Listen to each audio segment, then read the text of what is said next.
안녕하세요. 교통사고 정보가 가득한 부사스토리 김실장입니다. 오늘은 질문을 하나 받았는데, 음주운전 중앙선 침범 가해자가 자기 맘대로 200만원을 법원에 공탁을 걸었습니다. 이런 경우 어떻게 해야 하나요? 이런 질문이 좀 있어가지고 이 공탁에 대해서 여쭤보시는 분들 되게 많아요. 가해자분들도 공탁 어떻게 해야 되냐 이런 거 물어보시는 분들도 많고, 피해자분들은 가해자가 자기 맘대로 공탁을 걸었다, 이거 어떻게 해야 되냐, 뭐 이렇게 질문을 하시는 분들 많이 있고, 이 질문도 이제 그런 케이스죠. 옛날에는 공탁을 하기가 어려웠었어요. 피해자분들이 자기 개인정보를 알려주지도 않을 뿐더러 이런 정보들이 있어야지 이제 법원에 공탁을 걸 수가 있기 때문에, 불법적으로 막 이런 정보들까지 취득해가지고 공탁을 거는 경우도 있고 막 뭐 난리도 아니었었죠. 근데 22년 12월 달쯤이죠? 그때쯤부터 해가지고 이제 피해자의 동의가 없어도 이제 공탁을 걸 수 있는 이제 공탁법이 이제 개정이 됐고, 지금은 이제 피해자의 동의가 없어도 가해자들이 언제든지 편하게 법원에 공탁을 걸 수 있는 이제 그런 상황이 돼버렸는데, 이런 공탁들을 가해자가 계속 시도를 하는 이유는 아무래도 자기가 처벌의 감경 때문에 그러겠죠. 그만큼 공탁을 했느냐 안 했느냐, 그리고 이제 피해자랑 합의가 됐느냐 안 됐느냐, 이런 부분이 내가 어느 정도의 처벌을 받게 될 건지를 결정을 하다 보니까 이러한 시도들을 가해자들은 이제 계속 하게 되죠. 피해자를 찾아가서 형사 합의를 하면 되는 거 아니냐, 이렇게 말씀을 하시는 분들도 계시는데, 가서 뭐 무슨 봉변을 당할지도 모르고 두들겨 맞을 수도 있고, 뭐 욕이란 욕 다 먹을 수도 있고, 그래서 대부분의 가해자분들이 피해자들을 만나는 거를 그렇게 좋아하질 않아요. 피하고 보는 거죠, 어떻게 보면은. 그러다 보니까 이런 피해자를 만날 필요가 없는 이런 이제 공탁을 이용을 하는 경우도 뭐 많이 늘어나고 있는 거죠.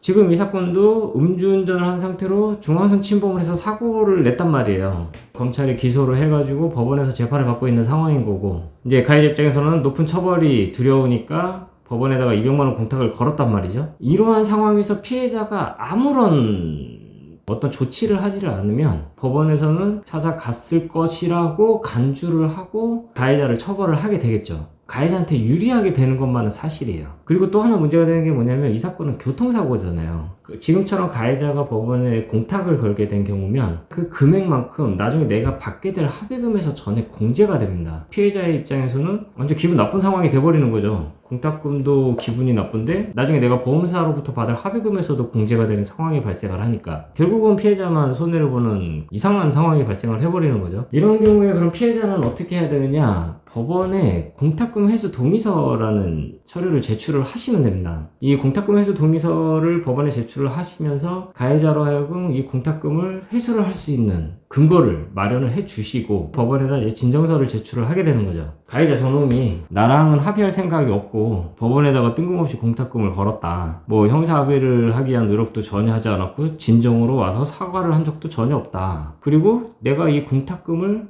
받던 받지 않던 나는 보험사로부터 받을 합의금에서 또 공제를 당하는 상황에 처하게 되는데, 이렇게 되면은 나로서는 아무런 이익이 없다, 가해자가 다시 공탁금을 찾아갈 수 있도록 명령을 내려주십시오, 뭐 이런 식으로 이제 진정서를 제출을 하시는 거죠. 그러면 이제 가해자의 입장에서는 공탁금은 돌려받게 되지만 처음부터 피해자하고 다시 합의를 진행을 해야 되는 난처한 상황에 처하게 되는 거죠. 그래서 가해자가 이렇게 법원에다가 공탁을 건 경우에는 그냥 놔두시지 마시고, 놔두시면 안 돼요. 지금처럼 공탁금 회수 동의서를 법원에 제출하시고 이러한 진정서들을 제출을 하셔가지고 사건을 다시 처음으로 돌려놓는 그런 노력들을 좀 피해자분들께서 하셔야 돼요. 뻔뻔하잖아요. 그냥 법원에다가 공탁금 띡 걸어놓고선 합의됐다 지금 이러고 있는 상황인데, 이렇게 응징을 해 주시기 바랍니다. 그래서 오늘은 공탁에 대한 이야기를 좀 한번 해봤는데, 오늘 영상 도움이 되셨다면 구독, 좋아요, 알람 설정 부탁드리겠습니다. 오늘 영상 여기서 마치도록 하겠습니다. 감사합니다.